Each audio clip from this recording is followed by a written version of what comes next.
Hello and welcome here to another episode of Mac OS X screencasts. This week we are going to take a look at Flickery, which is a Flickr client for OS X.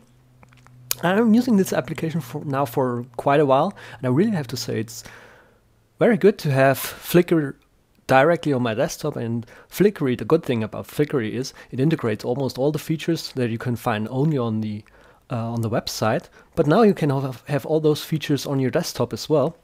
In case you want to donate or want to show your appreciation for our work here, we have re-enabled the Flickr donations, so now you can donate also via Flickr.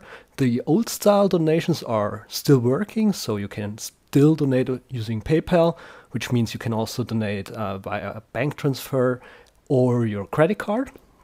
In case you don't want to give us no money at all, please consider leave us at least an iTunes comment. That would really help us to spread the word and get more people to see what's going on here on Mac OS X screencasts. I hope you enjoyed this screencast. See you until next time. Bye. Before you can start using Flickery, you have to authorize the app with Flickr. The process is quite easy. Just click on Authorize Flickery and you'll be taken to the Flickr website where you can allow access. Now we can continue the authorization process by clicking the right Next button, and then we say you're okay authorizing it. Now we're done with authorizing, and we can now go back to Flickery and accept the authorization.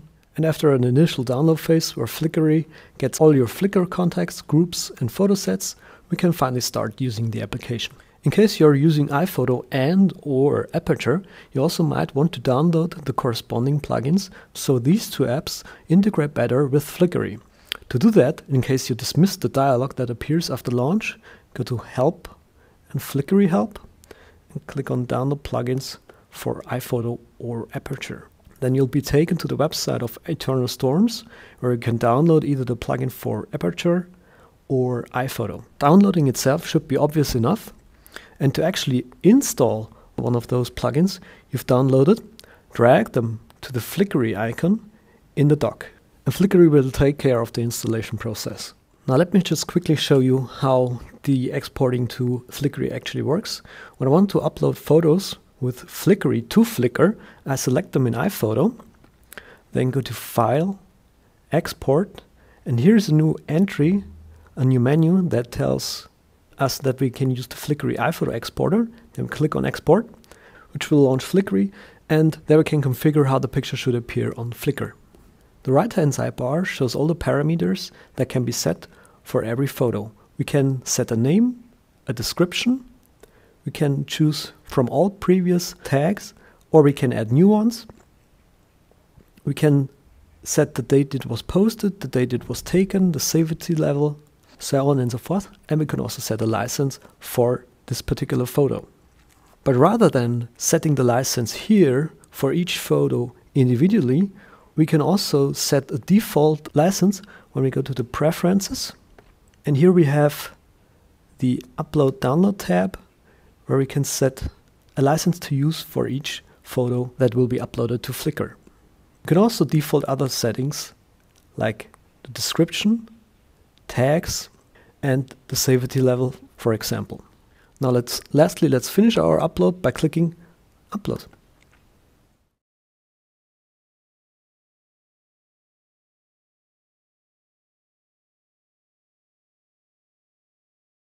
After the upload has finished, we can select the photos and add them to a set or group.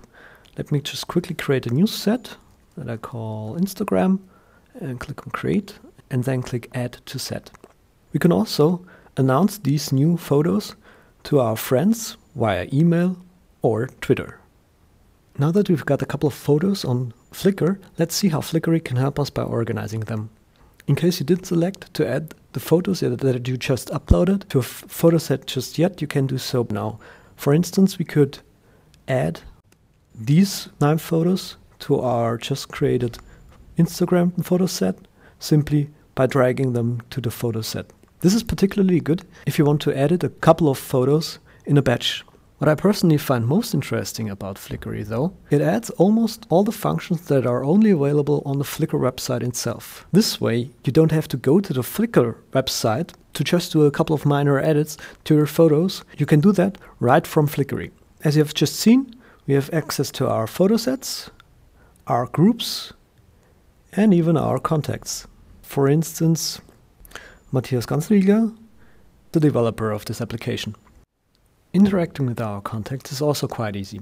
From the contacts section in the sidebar, we have access to our contacts' photo sets, galleries, their favorites, and photo stream. Selecting a photo and clicking on Info opens an info pane on the right-hand side. Here we see the description the user has set for this photo, plus can take a look at EXIF data and comments. If we want to, we can also add our comments to a particular photo. The last and personally my most often used feature is the search. Searches are basically like smart folders for Flickr. Let me show you what I mean with that. Click on Search, Flickr, and the new search menu will pop down where you can search for a particular text, tags, users, a specific location, but you can also access more searching options like the license type, the media type, content, and so on and so forth. Now in most cases I need to search for Creative Commons material that I can attribute appropriately in a blog post. Now let's just select all the attribution licenses here. Then I click on Done, and let's search for instance for a tag, fun. Then I hit Return, and Flickery will go ahead and search for these particular tags. Once the search has finished, we can select the photo to load its larger version, and we can also download photos to either the download folder, to a specific location, or add it directly to iPhoto or Aperture, or set it as a desktop picture. Dragging to the Finder is also possible. Now to get the URL or more options for this particular photo, we can simply right-click where we can copy the URL for this photo, so we can give the right attribution. We can also see the copyright holder from this photo, so we can again attribute appropriately, and we can find similar items, and we can also do the other things that you see from this menu. So using these three functions that I've just shown, which is download, copy URL, and getting the username, has helped me to improve how I'm writing my blog posts, because I can simply open Flickery, where I have a smart folder that is searching for Creative Commons material, and then I can simply provide the text or the tags that I'm going to search for, and it's very easy to add a photo or a picture to my blog post or something else that I'm writing.